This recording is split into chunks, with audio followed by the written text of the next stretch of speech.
Olá pessoal, sejam bem-vindos a mais um vídeo aqui do canal. Eu sou o professor Gustavo Ribeiro. Hoje vamos continuar com a nossa leitura dos 3 ensaios sobre a teoria da sexualidade. Nós estamos no tópico número 2, a sexualidade infantil, mais especificamente no subtópico as manifestações sexuais masturbatórias. Ali no subitem agora a atividade das zonas genitais. No vídeo passado eu gravei aqui o trecho sobre a atividade da zona anal, só que eu acabei me estendendo um pouco nas explicações, e aí para que os vídeos não fiquem muito grandes e difíceis de acompanhar, eu gostaria de manter aqui um tempo de gravação máximo aí de 30, 40 minutos por episódio, para facilitar a compreensão de vocês. Então, se você gosta dessa leitura, está acompanhando, quer continuidade nessa leitura, né, quer seguir seus estudos aqui junto comigo, considere tornar-se membro do canal para ajudar a estimular o canal a crescer, claro. Curta o vídeo, porque com isso o algoritmo do YouTube distribui esse vídeo, faz chegar a mais pessoas e isso produz maior engajamento, produz maior impacto e sempre é um estímulo para nós que estamos aqui, para mim que estou aqui dando essas aulas, ver que vocês estão acompanhando, estão gostando das aulas, né? E gostaria de deixar aqui já agradecimentos aqui à Rita, que comentou aí no canal que a leitura, comentou aí no campo do vídeo, né, que a leitura está ajudando bastante. O Alberto também fez um comentário hoje muito generoso aí no campo do vídeo. Obrigado, Rita e Alberto, por assistir os vídeos. Então vamos começar com a leitura do tópico atividade das zonas genitais. Entre as zonas erógenas do corpo da criança, há uma que certamente não desempenha o papel principal, nem pode ser a portadora dos mais antigos impulsos sexuais, mas que está destinada a grandes coisas no futuro. Vejam aqui, né? Ele já começa dizendo assim, que certamente não desempenha o papel principal, sobretudo aqui no período infantil, né? Ao nascer de todos os instintos, o principal, aquele que está na origem, está na base do funcionamento instintivo, da manutenção da vida no seu âmbito mais elementar, é o instinto oral, né? É o impulso da oralidade. Nenhum dos outros subsequentes, a atividade das zonas anais, das genitais, nenhum desses outros subsequentes sustentaria a vida humana antes do impulso oral, que é o impulso de alimentação. É a partir da alimentação, do funcionamento da oralidade, é que a vida pode existir, e ela vem assim como a locomotiva que puxa os demais processos instintivos que depois vão servir também de acoplamento às pulsões sexuais, como eu venho explicando para vocês já em alguns vídeos. Então vamos voltar aqui. Tanto no menino como na garota, ela é relacionada à micção, à glande, ao clitóris, né, meninos e meninas, sendo que naquele se acha contida num saco de mucosa, de modo que não lhe faltam estímulos mediante secreções que podem avivar desde cedo a excitação sexual. As atividades sexuais dessa zona erógena, que pertence aos órgãos sexuais propriamente ditos, são o começo da futura vida sexual aqui dita normal, né? O que nós sabemos aqui, embora ainda no texto não esteja explícito, como eu sempre digo para vocês, são ensaios sobre a teoria da sexualidade. Então aqui a gente vai encontrar os elementos muito rudimentares disso que depois nós conhecemos muito mais amplamente como as fases do desenvolvimento psicossexual infantil, Mas aqui nós sabemos que na fase fálica, que é isso que Freud vai dizer que essa primeira etapa das zonas genitais, né, isso aqui não é a fase genital ainda, lembre-se que a fase genital se dá lá no processo da adolescência, né? Isso aqui é a fase fálica. O que está em jogo aqui é a descoberta do funcionamento prazeroso dos genitais, aqui muito calcado na atividade de micção, né, por parte de meninos e meninas.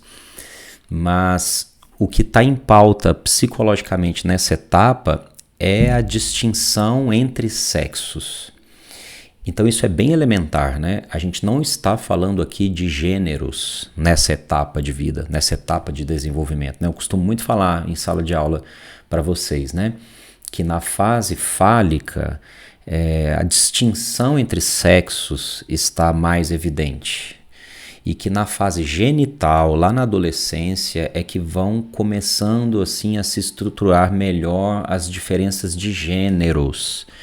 Então as escolhas objetais, né, as escolhas de objeto com quem eu quero me relacionar, a minha heteroatividade ou homoafetividade ou outras nuances de escolha objetal, isso vai se estruturar psicologicamente a partir de papéis, posições, identificações, etc. Um jogo mais complexo de experiências que vai construir o gênero. Mas aqui, mais atrás, mais nesse período da descoberta dos genitais e das distinções entre os sexos que ocorre com a criança pequena de 3, 4, 5 anos de idade, que é o que a gente está colocando em pauta aqui, né? Então, a diferença entre os sexos. Então, aqui ele segue dizendo o seguinte: a situação anatômica, o afluxo de secreções, as lavagens e fricções envolvidas na higiene corporal e determinadas excitações casuais, como os movimentos de vermes intestinais nas meninas, tornam inevitável que a sensação de prazer que essa área do corpo é capaz de produzir seja notada pela criança já quando bebê e nela desperte a necessidade de repeti-la. Então ele diz aqui que quaisquer experiências de fricção, de lavagem, de secreção, e aí vai a urina, né, a atividade mictória, né? E ele diz até aqui movimentos de vermes intestinais nas meninas. Ele está se referindo aqui dessa questão que ele infere de que na menina a proximidade entre o ânus e o clitóris e a vagina, o clitóris, poderia de alguma forma estimular de forma genital a menina. Talvez o coçar do ânus, a fricção que poderia produzir pela sua proximidade algum nível de estimulação desse prazer da fricção do toque.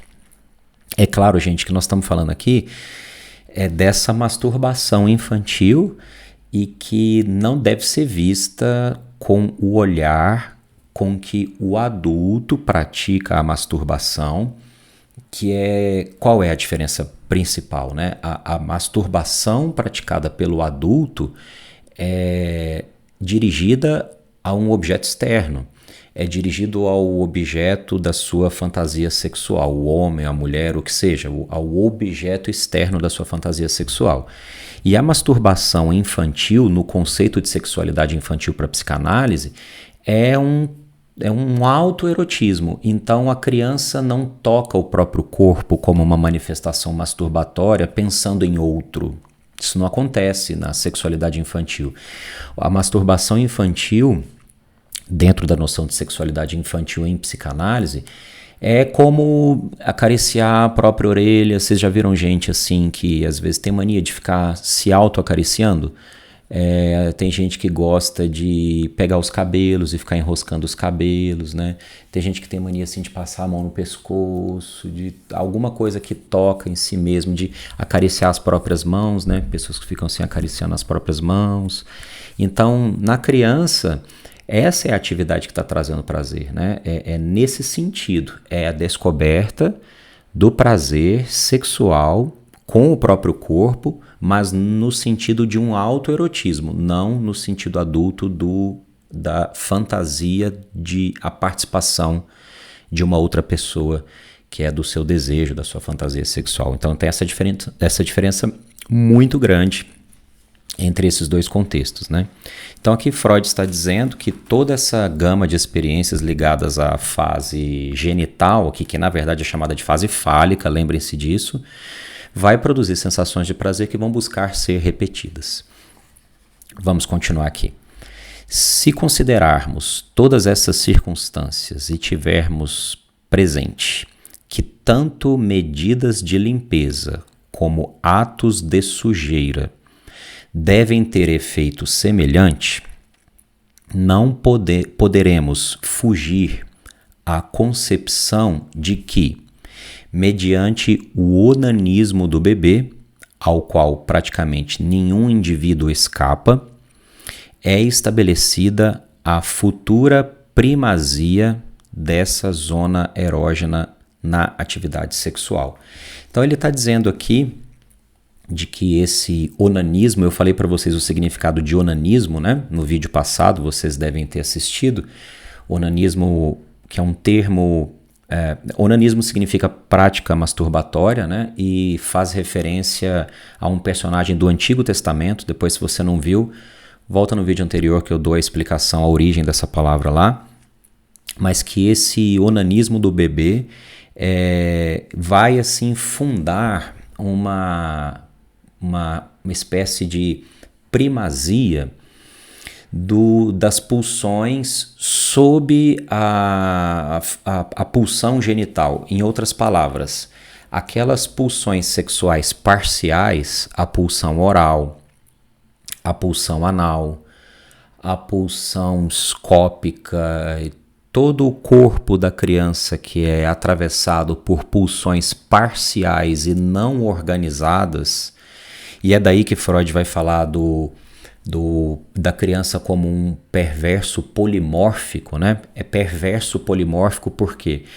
Porque as pulsões sexuais infantis são autoeróticas e parcializadas, ou seja, não integradas sob a primazia ou a dominância, a superioridade de uma dessas pulsões. Então, Freud vai dizer aqui, nesse trecho, que com a entrada da fase genital, essas pulsões parcializadas vão gradativamente se organizar sob a primazia da pulsão genital, que vai então unificar e estruturar o funcionamento dessas pulsões, atribuindo também ao corpo uma integração dessas parcializações pulsionais, e é isso que vai depois, com outros processos psíquicos que não estão descritos aqui, mas que em outro momento eu posso tentar me dedicar a falar um pouco mais para vocês, mas é que vai fazer essa passagem do funcionamento polimórfico perverso ao funcionamento que, logo posteriormente, após a elaboração dessas etapas, será dirigido ao outro, a formação do eu em distinção com o outro, o que tiraria, entre aspas assim dizendo, tiraria a criança do funcionamento perverso, estruturalmente falando, né? O funcionamento estruturalmente perverso, e levaria a criança para a evolução de mecanismos de defesa neuróticos. Isso vem também com a elaboração do complexo de Édipo. Então, eu não sei se ficou muito complicado aqui para vocês, mas o que eu estou querendo dizer é que a fase fálica, que é esse momento nós estamos discutindo aqui, a fase fálica em relação também com a elaboração do narcisismo e a vivência do complexo de Édipo, a superação do complexo de Édipo, a integração dessas três operações, a fase fálica, narcisismo e elaboração do Édipo, é que vão estruturar o sujeito na passagem da perversão para a neurose. Isso se dá com a estruturação de mecanismos de defesa neuróticos, né? Então a criança não vai operar o seu complexo de Édipo em cima da denegação da castração, né? Que é aquele mecanismo que Freud chamou de Verleugnung, mas sim sobre o recalque. É o recalque que entra em cena, portanto, estruturando o édipo da criança e organizando-a no funcionamento neurótico. Uma coisa levou a outra aqui, eu acabei entrando um pouco assim para o papo das estruturas clínicas, né? Psicose, perversão, neurose. Mas eu vou recuar um pouco disso para não mudar muito o assunto e posteriormente a gente pode tentar entrar mais nesse assunto num outro vídeo. Então deixa eu voltar aqui. A gente tem aqui em seguida o seguinte, ó, vamos lá. A ação que elimina o estímulo e desencadeia a satisfação consiste em movimentos de fricção com a mão ou no uso de pressão, certamente conforme um reflexo pré-existente através da mão ou das coxas. Então ele está dizendo aqui que as modalidades de masturbação, as manifestações masturbatórias, seria o toque predominante, a fricção, né, o toque da genitália por parte da criança, essa descoberta, né, essa descoberta de que o toque na genitália é prazeroso, que na verdade é uma atividade de autodescoberta do corpo, né? Então a criança está tomando consciência do seu corpo, reconhecendo cada parte do seu corpo e descobrindo o prazer do seu corpo.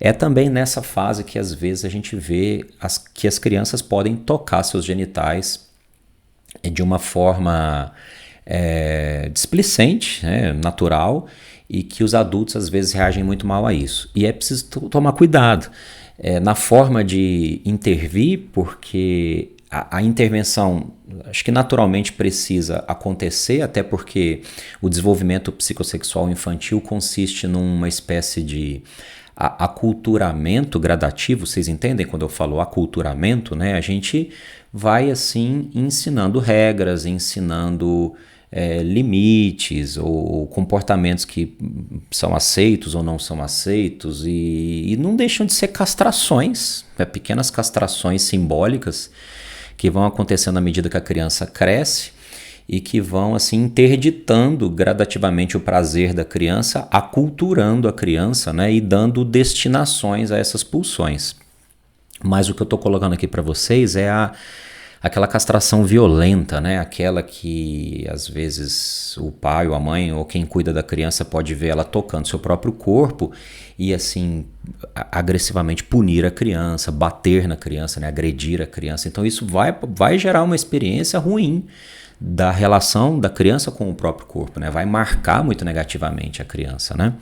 Então a gente precisa também entender que isso, do ponto de vista infantil, não tem o caráter com que o adulto enxerga esse mesmo ato, né? Então, dito isso, é preciso ter cuidado na forma de intervir. Muito bem. Então ele diz aqui que formas de manifestação masturbatória infantil seriam fricções, manipulações e talvez o movimento das próprias coxas, né?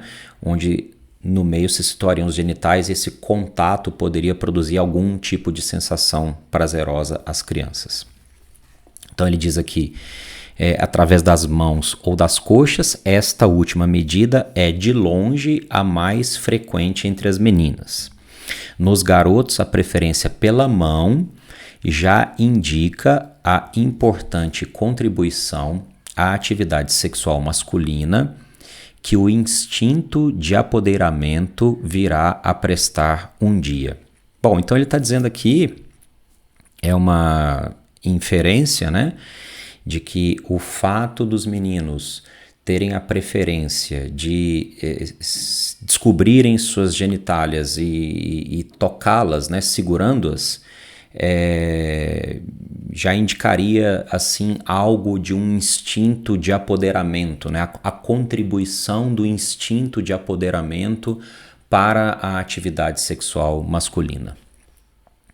Tem uma nota de rodapé que diz aqui, a número 53, ela foi acrescentada em 1915. Sobre essa passagem, então ele diz aqui, detalhe que em 1915 foi uma nota então acrescentada 10 anos depois, né? O texto é de 1905, então acrescentada 10 anos depois. Um parênteses aqui, vocês sabem que esse foi um dos textos, né, que Freud mais acrescentou notas de rodapé, né? Então ele fez a sua primeira edição em 1905, mas quando a gente pega essas edições que foram sendo lançadas depois, né, essa última que a gente está trabalhando aqui, a gente vê que até esse texto sofreu várias revisões, né? Então a gente vai vendo nota acrescentada, sei lá, tantos anos depois em 1915, depois em 1920, depois ele vai assim, muitos anos depois, assim, fazendo acréscimos e tirando partes. Então realmente são 3 ensaios, mas que Freud nunca cessou de revisá-los. É isso que eu acho muito interessante, né? Tem trechos aqui do texto que tem mais notas de rodapé do que texto propriamente dito, né? Então mostra-se essa relação de que ele quis deixar o trabalho como estava, mas ele nunca cessou de revisar e acrescentar e ou modificar trechos. E nas notas de rodapé a gente encontra tudo isso, que é bem legal, assim, do ponto de vista histórico, né, para estudar o texto. Do ponto de vista histórico é bem rico isso. Mas voltando aqui na nota de rodapé, ele diz assim, nota acrescentada em 1915, técnicas inusitadas na prática do onanismo parecem indicar a influência de uma proibição do onanismo que foi superada. Então, quaisquer outras técnicas não convencionais utilizadas pela criança para a prática masturbatória de descoberta dos seus genitais significariam aqui para Freud assim formas de superação das proibições à masturbação, formas de, vamos dizer assim, de talvez uma espécie de revolta contra a regra, de transgressão, melhor dizendo, não revolta a palavra melhor, mas formas de transgressão da proibição de masturbação. Por exemplo, qualquer atividade de fricção ao sentar ou algo com o cruzar de pernas, né? Esse cruzar de pernas que produz algum nível de fricção, de contato, né? Como formas assim de transgressão de proibições aprendidas.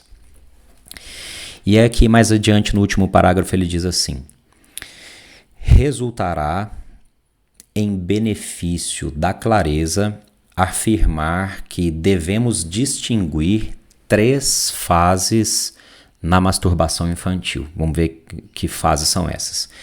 E um pequeno detalhe aqui também nesse último parágrafo. Tem aqui já uma marcação de rodapé dizendo que esse parágrafo também foi acrescentado em 1915. Depois eu vou ler a nota de rodapé, então é mais um acréscimo feito 10 anos depois. Então vamos lá.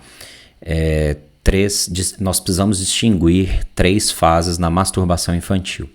A primeira delas pertence ao período de amamentação, a segunda ao breve período de florescimento da atividade sexual por volta dos 4 anos, que seria aqui o que eu estou chamando de fase fálica, né?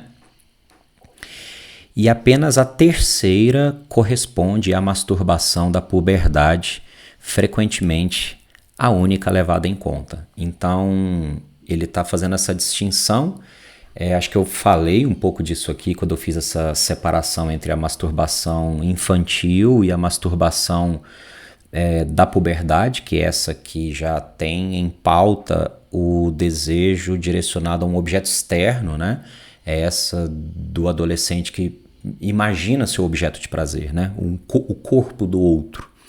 Mas aqui não, aqui a gente está falando dessa atividade das zonas genitais que pode se dar por volta dos 4 anos como sendo a fase fálica, que é agora aqui o trecho que ele vai se dedicar quando ele fala da segunda fase da masturbação infantil, o equivalente à fase fálica, é o tema aqui do nosso próximo vídeo.